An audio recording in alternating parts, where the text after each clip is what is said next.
My name is Nancy Everett. I'm 60 years old. At 3:14 on a Tuesday afternoon, standing in the front office of Maple Ridge Elementary, with my purse still on my shoulder and my granddaughter's pink backpack in my hand, my daughter-in-law looked at the school principal and said, "Nancy is not allowed near my child." My child, not our daughter's daughter, not Lily, not the little girl I had picked up from school almost every weekday for 3 years, my child. She said it loudly enough for the receptionist to stop typing, loudly enough for the school nurse to glance up from the medication log, loudly enough for the fifth-grade teacher waiting by the copier to step back like she had accidentally wandered into a courtroom. Lily stood beside me, 7 years old, small hand tucked into mine, her braid coming loose from the ribbon I had tied that morning because she wanted princess hair but not too princess. Her eyes moved from me to her mother, then to the principal, then back to me. "Grandma?" she whispered. I squeezed her hand gently. "It's all right, sweetheart." But it was not all right. I had received the call at 2:48. Maple Ridge Elementary. The office number. I answered while standing in my kitchen, packing apple slices into a little blue container, because Lily always wanted a snack after school, and always claimed she was starving as if the cafeteria had been a rumor. "Mrs. Everett?" the receptionist asked. "Yes. This is Karen from Maple Ridge. We're having a little confusion with Lily's pickup authorization." My stomach tightened immediately. "Is Lily okay?" "Yes, she's fine. She's here in the office. But her mother called and said you are not authorized to pick her up." I looked at the clock. School dismissed at 3. I had picked Lily up at 3 every day her parents worked late, which meant most days. I had her car seat in my back seat, her rain boots by my garage door, her favorite cereal in my pantry, a drawer of pajamas, socks, hair ties, and emergency glitter stickers in my guest room. "Karen," I said, "I'm on her pickup list." There was a pause. "Yes, ma'am, that's why I'm calling. The system shows you as authorized." But Mrs. Everett called very upset and said there had been a family change. Mrs. Everett, that was my daughter-in-law too, Amanda Everett, my son's wife, Lily's mother. A woman who had accepted my free childcare, my grocery runs, my sick day coverage, my school project help, my bedtime support, my gas money, my quiet labor, and my complete emotional restraint for years. Then decided one afternoon that I was not allowed near the child who kept a toothbrush at my house. "What did she say exactly?" I asked. Karen lowered her voice. "She said you were unsafe." Unsafe. I sat down slowly at my kitchen table. My hands went cold. I had never raised my voice at Lily. Never driven recklessly. Never missed a pickup. Never forgotten medication. Never posted her photos online without permission. Never undermined Amanda in front of her. Never fed Lily something she was allergic to. Never ignored bedtime, homework, safety, school rules, doctor instructions, or the dozens of small requests Amanda sent in text messages with no please and no thank you. Unsafe. That word can destroy a grandmother in one breath. I said, "I'm coming to the school." Karen said, "The principal would like to speak with you when you arrive." Good. I hung up, grabbed my purse, and drove to Maple Ridge with both hands on the wheel, breathing the way my late husband taught me after our son was born, and I panicked because his fever hit 103. Slow in. Slow out. Do not let fear drive. When I arrived, Lily was sitting in the office chair near the aquarium, holding her backpack on her lap and trying not to cry. The sight of her trying to be brave nearly undid me. "Grandma," she said, jumping up. I knelt and opened my arms. She ran into them. I did not know then that Amanda was already on her way. I only knew my granddaughter was shaking.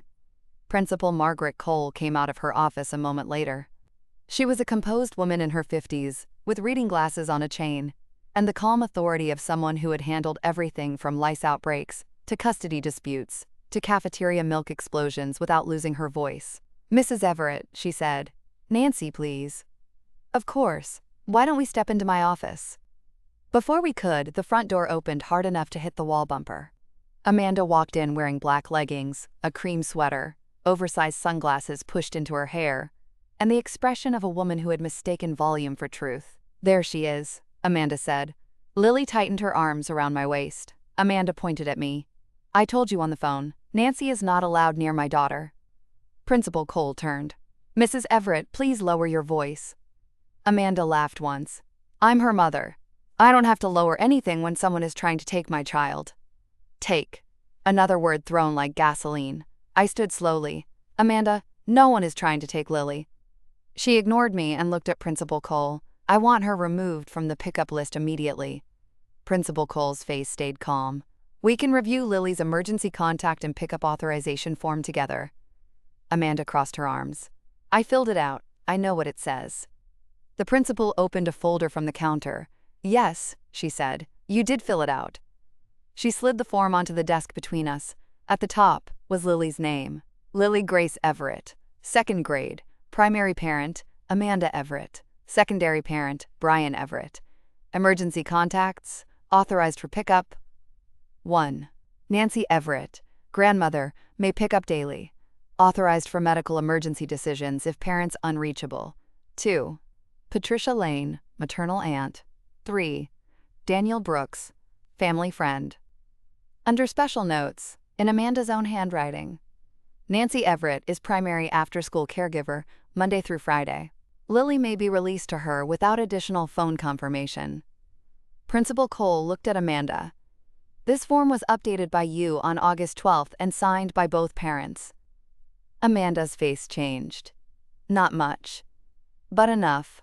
I saw the flicker. The form had told the truth she had not expected the office to read aloud.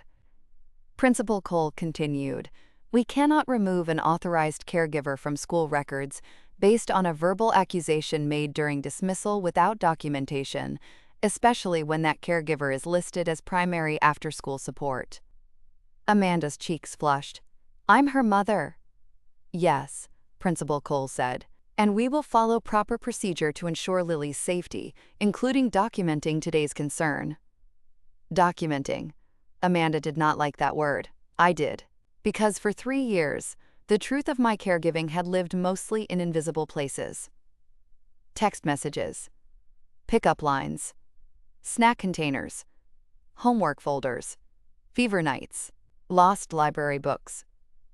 Forgotten permission slips. Tiny hands reaching for mine at 3 o'clock. But now, in that office, the truth had a form. A signature. A date. My daughter-in-law had tried to make me look dangerous. The emergency contact form made me visible. This is that story. Before I tell you how my daughter-in-law learned that you cannot use a school office to humiliate the grandmother who has been raising the afternoon half of your child's life, tell me where you are watching or listening from, and what time it is there. I always wonder who hears stories like this while remembering the moment someone tried to erase your quiet labor because they were angry you finally had a boundary. And if you connect with stories about women who were used, dismissed, accused, and quietly took their power back, like and subscribe to Ultimate Revenge. Some women do not fight in front of children. Some women let the emergency form speak. I grew up in a small town outside Columbus, Ohio, where people still waved from porches and knew whose casserole dish had not been returned. My husband Richard and I raised one son, Brian, in a yellow house with a maple tree out front and a hallway full of crooked school photos. Richard was steady, funny, stubborn about lawn care, and gentle in emergencies. He worked for the electric company. I worked as an office manager for a pediatric clinic until I retired early to care for Richard when his heart failure became worse. Brian was our miracle and our worry, not because he was bad, because he was soft, soft-hearted, conflict avoidant, always trying to keep everyone happy, which sounds kind until you marry someone who uses peacekeeping as a leash. Amanda entered his life when he was 28. She was pretty, confident, energetic, and organized in the way people admire before they realize the organization is mostly for controlling other people's behavior. At first, I liked her. Truly. She seemed good for Brian. She pushed him to apply for better jobs, helped him dress more sharply, encouraged him to buy a townhouse instead of renting forever. She remembered birthdays, sent thank you notes, brought flowers when Richard was hospitalized. Then she became family. That is when the sweetness became conditional. At the wedding, she told the photographer, let's do one with Brian's parents, then one with my real family. She corrected herself quickly. I mean my side. I pretended not to hear. Women of my generation are very practiced at pretending not to hear the first warning. Richard heard it. Later, In the car, he said, "She has sharp elbows." I said, "She's just nervous." He looked at me, "Maybe, but don't stand too close." Richard was right about most people. He died 2 years before Lily started kindergarten. By then, Lily was 4. She was the light of his last hard year. She would climb into his recliner with picture books and say, "Grandpa, don't fall asleep until the dragon part." He always fell asleep before the dragon part. She always forgave him. After Richard died, Lily became one of the few places my grief could breathe. I did not use her as a replacement. I want to be clear about that. Children should not be medicine for adults. But loving her gave my days shape. School pickup. Library story time. Macaroni and peas. Sidewalk chalk. Hair bows. Questions about heaven I answered carefully because I was still asking them myself. Amanda and Brian both worked full-time. Amanda worked in marketing for a regional home design company, always busy, always under pressure, always telling people her job required brand presence, which seemed to mean phone calls during dinner and photographing every room before anyone touched it. Brian worked in IT support for a hospital network. His schedule was more stable, but he was often on call. When Lily started kindergarten, Amanda called me. "Nancy, we're in a bind with after-school care." "I can help." She sighed with relief. "Just until we figure something out." That was 3 years ago. Just until. The phrase that built my second motherhood. At first, I loved it without reservation. I picked Lily up at 3, brought her to my house, helped with letters, then spelling words, then reading logs, made snacks, drove her to dance, kept her when she had sniffles and could not go to school, bought extra mittens, because children lose mittens like it is their profession.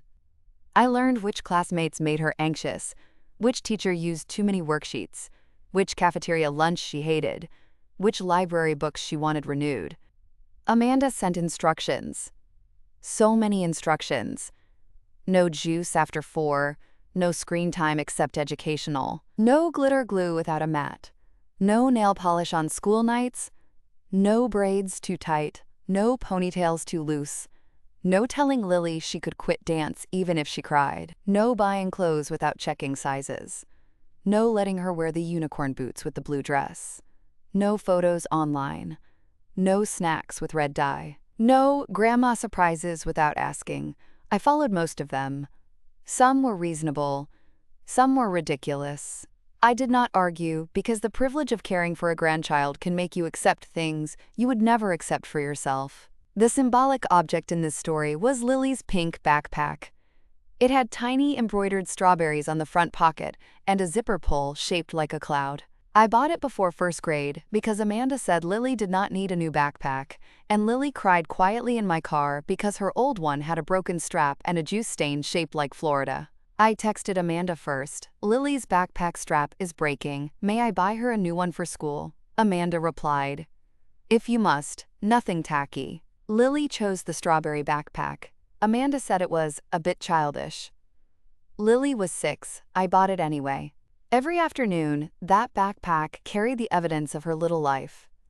Crumpled drawings, math sheets, library books, permission slips Amanda forgot to sign, birthday party invitations, acorns, rocks, half-eaten granola bars, and once a live ladybug in a pencil case. I carried it when Lily was tired. I cleaned it when yogurt leaked. I checked it when school sent home forms. Amanda called that helping. I called it love. The trouble began when I started saying no. Not big no's. Small ones. In October, Amanda asked if I could keep Lily overnight 3 Fridays in a row because she and Brian had events. I said I could do 1, not 3. She replied with a thumbs up, then later told Brian I was becoming unreliable. In November, she asked me to pick up Lily, take her to dance, feed her dinner, help with homework, bathe her, and drop her home asleep because Amanda had a work dinner and Brian was on call. I said, "I can do pickup, dance, and dinner, but Brian needs to get her from my house by 7. Amanda said, "You know Brian's schedule." "I know mine too." Silence. Then, wow. That wow carried more venom than profanity. In December, I missed one pickup because I had a cardiology appointment that ran late. I arranged for Brian to pick Lily up. He did. Lily was fine. Amanda texted me that evening. I need consistency for my child. I replied, so do I. She did not answer for 2 days. Then came the winter concert. Lily's class sang 3 songs in the school gym. I arrived early, saved 2 seats for Brian and Amanda, and helped Lily pin tinsel to her sweater because Amanda forgot it at home. Afterward, Lily ran to me first. Grandma, did you see me wave? I did. Amanda's face tightened. It was small, but I saw it. She said, Lily, Mommy is right here. Lily hugged her too, of course. Children have enormous hearts when adults are not busy measuring them. That night, Amanda posted photos from the concert. Lily with Amanda. Lily with Brian. Lily with Amanda's parents, who had arrived late and left early. None with me. I told myself it did not matter. Then Lily asked the next day, Grandma, why weren't you in Mommy's pictures? I said, maybe she forgot. Lily frowned. But you were there. Yes, sweetheart, I was. That became the pattern. I was there, not shown, useful, not honored. In January, I got sick, nothing dramatic. Bronchitis. But at 60, bronchitis can sit on your chest like a debt collector. I told Amanda I needed 2 days without pickup. She wrote, what am I supposed to do? I stared at the message for a long time, then replied, Parent. It was not my most diplomatic moment. It was also not wrong. Brian called 10 minutes later. Mom, Amanda's upset. I'm sick. I know, but she's under a lot of pressure. Brian, your wife is not the only person in the family with lungs. He sighed. I know. Do you? He went quiet. I softened because he was my son. I love Lily. I love helping. But I am not emergency childcare disguised as a grandmother. I know. Stop saying that if you are not going to act like it. That was the first time I heard myself speak to him as a grown man instead of my boy. He came over that evening with soup, not Amanda, Brian. He looked ashamed. I'm sorry. For what specifically? He smiled faintly. You and your specifics. Yes. For letting Amanda expect too much. For expecting too much myself. Thank you. He promised to make changes. He meant it. But Brian's promises often had to pass through Amanda before becoming reality, and Amanda treated boundaries like personal insults. By spring, she had begun cutting me out in smaller ways. She stopped sending school updates, changed dance pickup times without telling me, told Lily not to bother Grandma with little things, asked me to wait in the car instead of walking to the classroom door. Once, when I brought Lily home with a braid Amanda did not like, she took it out in the entryway and said, Grandma does things her way, but Mommy knows best. Lily looked at me, confused and embarrassed. I said nothing, not because I agreed, because children should not be made into ropes in adult tug-of-war. The day before the school office incident, I said no again. Amanda texted at 9:30 at night. Need you to keep Lily Saturday from 9 to 6. Spa day with my team. Already booked. I replied. I can't Saturday, I have plans, she wrote. What plans? I looked at the phone. My plan was lunch with my friend Carol and a grief group meeting I had finally agreed to attend, but the details were not hers to approve. I replied, I'm unavailable. 3 dots, gone. 3 dots again, then. You've changed. I wrote. Yes, she replied. Not in a good way. I put the phone down. The next morning, Lily told me in the car, Mommy said, maybe you don't like helping anymore. My heart squeezed. I love helping with you. I also have to take care of myself. She said grown-ups don't stop taking care of kids because they want free time. That was when my hands tightened on the steering wheel. I pulled into the school drop-off line, parked briefly at the curb, and turned back to Lily. Sweetheart, grown-ups should not make you worry about grown-up schedules. That is not your job. She nodded slowly. Are you mad at Mommy? I am disappointed in something, she said, but I love you always. She hugged me before getting out. At 2:48, the school called. Unsafe. Not authorized. Family change. By the time I reached the office and Amanda arrived, the stage had been built. She wanted an audience. She wanted me humiliated. She wanted the school to see me as an interfering grandmother rather than the person who had been there every day. But she forgot the form. The emergency contact form did not care about her mood. Principal Cole invited us into her office. I asked if Lily could wait with the school counselor, instead of hearing more. Principal Cole nodded immediately. "Karen, can you take Lily to Ms. Reeves for a few minutes?" Amanda said, "She can stay with me." Lily gripped my hand. Principal Cole said, "Given the adult nature of this conversation, Lily should not be present." Amanda's mouth tightened. Lily looked up at me. "I'll be right here," I said. She whispered, "Don't leave." "I won't leave the school without saying goodbye." She went with Karen reluctantly. Once the door closed, Amanda turned on me. "How dare you make me look like the bad guy?" I almost laughed. We just got into the office. Principal Cole sat behind her desk. "Mrs. Everett, I need to understand the nature of your concern regarding Nancy." Amanda lifted her chin. "She is overstepping. She undermines me. She refuses to follow my parenting. She has been behaving erratically." There it was. Erratically, another dangerous word. Principal Cole took notes. "Can you give specific safety concerns?" Amanda blinked. "She is confusing Lily emotionally." "That is not a safety concern as stated. Please be specific." Amanda flushed. "She told Lily she was disappointed in me." I said, "After Lily repeated that you told her I might not like helping anymore." Principal Cole wrote that down too. Amanda snapped, "You don't have to write everything." Principal Cole looked up. "I do." "Beautiful woman." Amanda shifted. "She's unreliable. She refused to take Lily Saturday." Principal Cole said, "Saturday is not a school pickup issue. She watches Lily every day." "I help after school," I said. "I am not a custody arrangement." Amanda glared. "You see? This is what I mean." Principal Cole turned to me. "Nancy, how often do you pick up Lily?" "Monday through Friday, unless I have an appointment or illness, in which case I tell Brian and Amanda in advance." "How long has that been the arrangement?" "Since kindergarten. She's in 2nd grade now."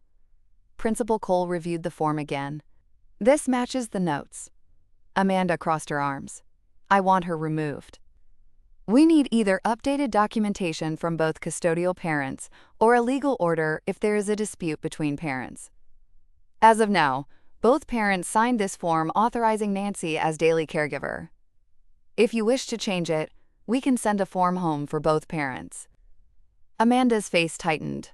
"I'm her mother. Why does Brian need to sign?" "Because he is also listed as parent and custodial guardian, and the current form was signed by both of you." Amanda stood. "This is ridiculous." Principal Cole's voice remained calm. "What is ridiculous is using dismissal time to create conflict in front of a child without proper documentation." Amanda froze. I looked down, not to hide satisfaction, to hide grief, because this was still Lily's mother, and Lily loved her. That is the hardest part when someone harms you through a child. You cannot simply make them the villain without tearing the child's world. Amanda pointed at me. "She is trying to turn Lily against me." I spoke quietly. "No, Amanda, I am trying to keep Lily out of this room." That landed. For a second, even Amanda had no answer. Then Principal Cole said, "I am going to call Brian." Amanda's eyes widened. "That is not necessary." "It is." I need to pause here for a second. If you have ever been the person doing the invisible daily work, then suddenly accused the moment you set one boundary, you know exactly what Nancy felt in that office. It was not just about school pickup. It was about being useful until you said no, then dangerous, because you stopped being convenient. If this story is hitting close to home, leave a comment and tell me when a form, text, receipt, or record finally proved what you had been quietly doing all along. And if you have not already, subscribe to Ultimate Revenge. The quiet part is over. Brian arrived at 3:42. I could tell he had left work in a hurry. His shirt was untucked under his jacket. His hair was windblown. His face had that pale, frightened look he used to get as a boy when he realized two people he loved were both upset, and he could not disappear. Amanda stood when he came in. "Brian, your mother is making this into a whole thing." He looked at me, then at Principal Cole, then at Amanda. "What happened?" Principal Cole summarized with professional precision. Amanda called to report Nancy was not authorized and unsafe. School records showed Nancy as daily authorized pickup, signed by both parents. Nancy arrived. Amanda arrived. Allegations were made. No specific immediate safety concern documented. Brian closed his eyes. Amanda? She snapped. Don't start. He opened his eyes. No, I'm starting. The room shifted. I had heard Brian frustrated before, tired, apologetic, defensive. But not this. His voice was low, steady, and hurt. You told the school my mother was unsafe? Amanda crossed her arms. I said she wasn't allowed near Lily. Based on what? She's been undermining me. Based on what safety concern? Amanda looked away. Brian turned toward Principal Cole. My mother is authorized to pick up Lily. She has been our primary after-school caregiver for 3 years. Lily is safe with her. Amanda stared at him like he had betrayed her. Principal Cole nodded. Thank you. For today, Lily may be released to Nancy unless both parents instruct otherwise in proper written form. However, given the conflict, I recommend your family resolve pickup arrangements outside school and avoid exposing Lily to adult disputes. Agreed, Brian said. Amanda laughed bitterly. Of course you agree with your mother. Brian looked at her. I agree with the truth. That sentence nearly broke me. Not because it fixed everything. Because my son had finally said something while it mattered. Amanda grabbed her purse. Fine. Nancy can take her today. Since everyone has decided I'm crazy. No one said that, Principal Cole said. Amanda looked at her. You implied it. No. I documented your statements and asked for specifics. Amanda had no answer for that. The principal called Lily back in. Lily entered cautiously, eyes red from crying. She looked first at Amanda, then Brian, then me. Am I in trouble? All 3 adults should have broken apart at that question. I know I did. Brian knelt immediately. No, sweetheart, you are not in trouble. Amanda looked away. I held out the pink backpack. You're coming with me for snack, just like usual. Mommy and Daddy are going to talk. Lily took the backpack. Amanda said, too brightly, Mommy loves you. Lily nodded. I know. But she did not run to her. She came to me. Amanda saw it. And that was the real wound she had created for herself. Not because Lily loved me more. Children do not love like that, unless adults teach them to. Lily came to me because I felt steady. That was all. Sometimes steady wins without trying. The ride to my house was quiet. Too quiet for Lily. Usually she told me about math, recess, who cried, who got line leader, what the cafeteria smelled like, and whether the class hamster had done anything interesting. That day, she watched raindrops slide down the window. Finally, she said, Grandma, what does unsafe mean? My heart cracked. It means not protected. Am I unsafe with you? No, sweetheart. Then why did Mommy say that? I gripped the steering wheel. Because she was angry at me. Because adults sometimes use big words when they want power.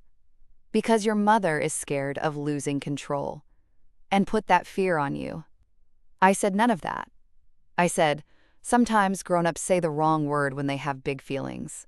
But the school checked the rules and Daddy came, and you are okay. She thought about that. Are you and Mommy fighting? We are having a grown-up disagreement. Because of me? No, I said it firmly. Not because of you, never because of you.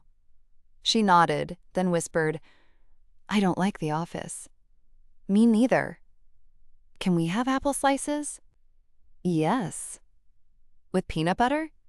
Yes. And no grown-up disagreement? I swallowed. No grown-up disagreement. At my house, I made apple slices with peanut butter. We did homework. We read a chapter of her library book. I braided her hair again because the ribbon had fully given up. She laughed when I made the stuffed rabbit talk in a terrible British accent. Children are miraculous that way. They can return to laughter if someone makes the room safe enough. But I did not mistake her laughter for forgetting. At 5:30, Brian arrived alone. Lily ran to him. He hugged her tightly. Hey, Bug! She whispered something in his ear. His face changed. I'm sorry you were scared. She nodded. He looked at me over her head. Can I talk to you after I get her settled?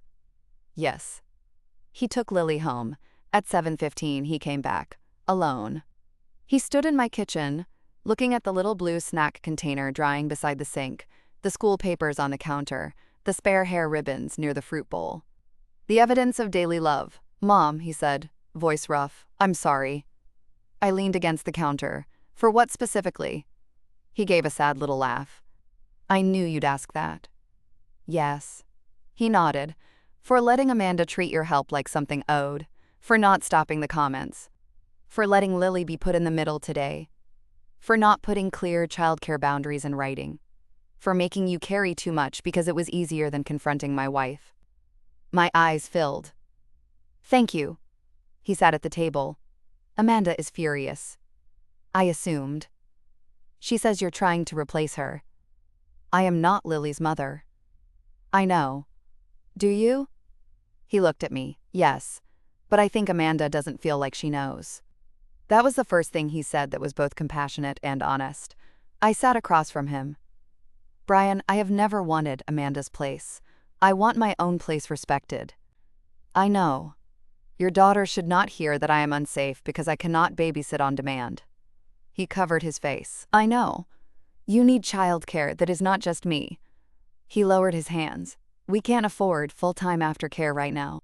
"Then you need a budget conversation, not a grandmother draft." He winced. "Fair," I continued. "I will not pick Lily up 5 days a week anymore." His face fell. "Mom." "No, I love her. I will help. But I will not be the invisible support your household resents when I have needs." He swallowed. "What can you do?" 2 set days a week. Emergencies if I am available. Not assumed. Not demanded. Not used against me." He nodded slowly. "Okay. And Amanda owes me an apology before I resume any pickup." He looked down. "I don't know if she'll give one." "Then you should arrange aftercare." That sentence hurt him. Good. Not because I wanted him hurt. Because reality often enters families through inconvenience. The next week was awful, not dramatic. Awful in the way strained families become administrative. Brian took 2 days off work. Amanda's aunt picked up once. They paid for drop-in aftercare twice, and discovered what I had been saving them financially for 3 years. Amanda sent me no apology. She did send one text. "I hope you're happy," Lily cried, "because you weren't there." I replied, "Do not use Lily's feelings to punish me. I am available to talk when you are ready to discuss what happened at school." She did not respond. Principal Cole called me 2 days later. Not to gossip. To inform. She said the school had documented the incident and sent updated procedures to both parents. Lily's current pickup list remained unchanged until both custodial parents submitted a revised form. She also told me the school counselor checked in with Lily and would remain available. "Thank you," I said. "Nancy," she said gently, "I've been in education long enough to know when a caregiver has been doing more than anyone admits." I cried after we hung up. Sometimes being seen by a near stranger can hurt more than being ignored by family, because it proves invisibility was never inevitable. Amanda apologized 11 days later. Sort of. Then really. The first attempt was by text. "I'm sorry things got heated at school. I did not answer." 2 hours later. "I'm sorry if you felt attacked."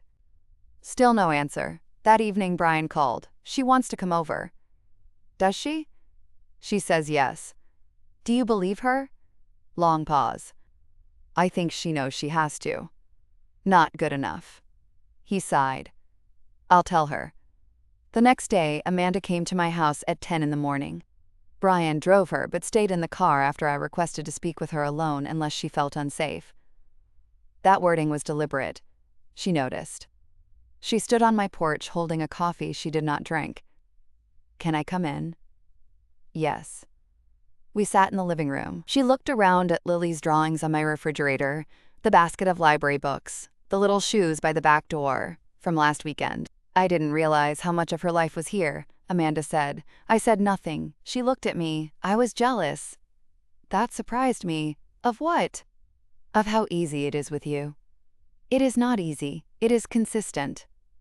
She flinched. "I know." I waited. She continued. "Lily runs to you. She tells you things." You know her snack preferences and library days, and which socks bother her. Sometimes I feel like I'm catching up to my own child. There was pain there. Real pain. But pain does not excuse harm. I said, then you should have asked for help feeling connected, not called me unsafe at school. Her eyes filled. I know. Do you? Yes. For what specifically are you sorry? She took a breath. I am sorry I called the school and said you weren't allowed near Lily without any safety reason. I am sorry I used the word unsafe. I am sorry I confronted you in the office where Lily could hear. I am sorry I tried to remove you from pickup because I was angry you said no to Saturday. I am sorry for making your love for Lily seem dangerous. That was the apology, not perfect, but real. My throat tightened. Thank you, she cried then. Quietly, surprisingly. I don't know how to be a working mother without feeling like I'm failing everywhere. There it was, the truth under the control. I leaned back. Amanda, I know you are under pressure. I know motherhood and work are hard. I know Lily adores you. But you cannot fix guilt by attacking the person helping you. She nodded, wiping her face. I know. And I will not go back to 5 days a week. Her eyes closed. I figured. 2 days, Tuesday and Thursday.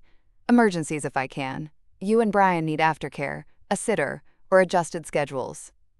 She nodded. We enrolled her in aftercare 3 days. It's expensive. Yes. I didn't realize how much money you saved us. I almost laughed. You didn't ask. I know. I waited. She said, thank you for everything you've done. There it was. 3 years late, still something. You're welcome. I don't want Lily to lose you.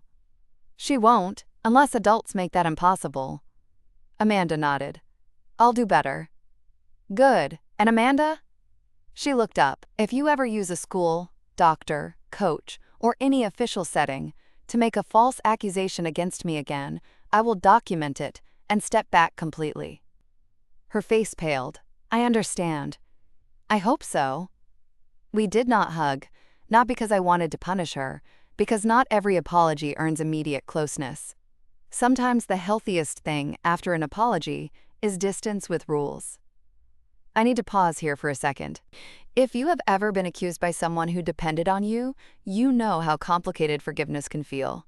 You can understand their fear and still require accountability. You can love the child and still refuse to be abused through access to that child. If this story is hitting close to home, leave a comment and tell me what boundary finally made people recognize your labor. And if you have not already, subscribe to Ultimate Revenge. The quiet part is over. The new schedule changed everything. Not immediately, but steadily. Tuesday and Thursday became grandma days. I protected them. Amanda began picking up Monday. Brian rearranged his schedule for Wednesday. Friday was aftercare, which Lily hated at first, then grew to tolerate because they had art supplies and a classmate named Mia who liked dragons. At first, Amanda sent too many messages on my days. Did she eat? Did she change? Did she finish homework? Did she seem tired? Did she ask about me? I answered the practical ones and ignored the emotional fishing. After a month, the messages became normal. Thanks for pickup. Can you remind Lily to bring her library book? Do you have her blue sweater? Small, ordinary communications. Peace sometimes looks like boring texts. Lily adjusted. Children often do when adults stop making them carry the rope. One Thursday, while coloring at my kitchen table, she said, Mommy picks me up more now. Yes. She forgot snack on Monday. I smiled. Grown-ups learn. She said you taught her the peanut butter apple thing. I paused. Did she? Yeah, she said Grandma knows the good snacks. That warmed me more than I expected. Amanda began showing up differently too. Not dramatically, no public speeches, no sudden best friend behavior. But she asked, would you mind helping with the costume for book character day, or is that too much this week? Could you show me how you do Lily's braid? She likes yours better. Do you want to come to the spring concert with us? I'll save seats. The spring concert became the real test. I arrived and found Amanda sitting with 2 seats saved beside her. One for Brian. one for me. Her parents were on the other side. When Lily saw us from the risers, she waved both hands. At the end, she ran to Amanda first. Amanda hugged her, then turned her gently toward me. "Grandma's here too." Lily crashed into me. No one measured the order. No one took score. Amanda asked a teacher to take a photo of all of us. Me, Brian, Amanda, Lily, and Amanda's parents. All of us. Later, she posted it with the caption, "Lily's Village. Grateful for every person who helps love her well." I stared at the post for a long time, not because social media mattered, because acknowledgement sometimes arrives in the language of the person who withheld it. I did not comment, I just liked it. That was enough. Brian changed the most. Maybe because the school office forced him to see the cost of passivity. He stopped making me the middleman. If Amanda asked him to see if your mom can, he would say, "Ask her respectfully and accept no." If I said I was unavailable, he said, "Okay, thanks for telling us." If Lily asked why Grandma was not coming on Monday, he said because Grandma has her own things today and we'll see her Thursday. Good, very good. One evening he came over alone and brought the old photo album I had given him when he and Amanda married. "I was looking through this," he said. Inside were photos of him as a child with Richard, fishing, baseball, a messy birthday cake, Richard holding baby Brian in the hospital. Brian touched one photo of his father pushing him on a swing. "Dad would be disappointed in me," he said. I sat beside him. "About what?" "Letting my wife treat you like help instead of my mother." That sentence hurt and healed at once. "Your father loved peace," I said, "but not false peace." Brian nodded. "I miss him." "Me too." "I think I used you after he died, not on purpose, but I let your love for Lily fill gaps I didn't want to face." I looked at him. "That's honest." "I'm sorry." "For what specifically?" He smiled sadly. "For making your grandmother roll into a childcare system without enough gratitude, boundaries, or protection." I smiled through tears. "That is very specific." "I practiced." "I can tell." We laughed, then cried a little. Families are strange. Sometimes, the same people who wound you are the only ones who understand the shape of the missing person beside you. The emergency form stayed unchanged until the end of the school year. Then Maple Ridge sent home the annual update packet. This time, Amanda invited me over before filling it out. I sat at their kitchen table while Lily did spelling words nearby. Amanda placed the form between us. "I wanted you to see this before we submit it." Emergency contacts. 1. Nancy Everett, grandmother, authorized pickup Tuesday and Thursday. Emergency contact if parents unreachable. 2. Patricia Lane, aunt. 3. Aftercare program. Special notes. Nancy Everett is trusted caregiver and grandmother.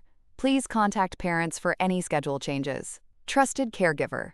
Not primary daily servant, not unsafe. Trusted. I looked at Amanda. "Thank you." She nodded. "I should never have used that word." "No. I won't again." "Good." Lily looked up. "Grandma, are you on my paper?" "Yes." "Good. Papers should know family." The room went quiet. Amanda's eyes filled. Mine too. Brian laughed softly, out of the mouths of second graders. "Papers should know family. Yes, they should. So should people." The final lesson is not that grandparents are entitled to grandchildren without parental boundaries. They are not. Parents have the right and responsibility to decide who cares for their children. Safety matters. Consent matters. Clear communication matters. But parents do not have the right to exploit a grandparent's labor for years, then weaponize school systems, false accusations, and a child's confusion because the grandparent finally says no. My daughter-in-law told the school I wasn't allowed near my granddaughter. The principal showed her the emergency form. And when Amanda's own handwriting proved I had been the daily caregiver she trusted whenever it was convenient, the story she tried to tell in that office could not stand. I did not need to raise my voice. I did not need to embarrass her back. I had a pink backpack in my hand, a frightened child beside me, and a form on the desk that told the truth. Thank you for staying with me through this story. I know some of you have been the grandparent, aunt, sister, neighbor, or friend who became the quiet backbone of a child's routine, only to be treated like a problem the moment you needed respect. If Nancy's story reached you, I hope you remember that love is not unpaid ownership. Helping is not surrender. And the people who depend on your consistency do not get to rewrite you as unsafe when you stop being endlessly available. Keep the texts, keep the forms, keep your dignity. And when someone tries to erase your role, let the record show how often you showed up. Subscribe to Ultimate Revenge for more stories about quiet women, family betrayal, silent comebacks, and the moment the paperwork finally protects the truth. So tell me, if your daughter-in-law told the school you were not allowed near your granddaughter after years of daily pickup, and the emergency form proved she had listed you as the trusted caregiver, would you go back to helping full-time? Or would you set new rules before picking up that backpack again?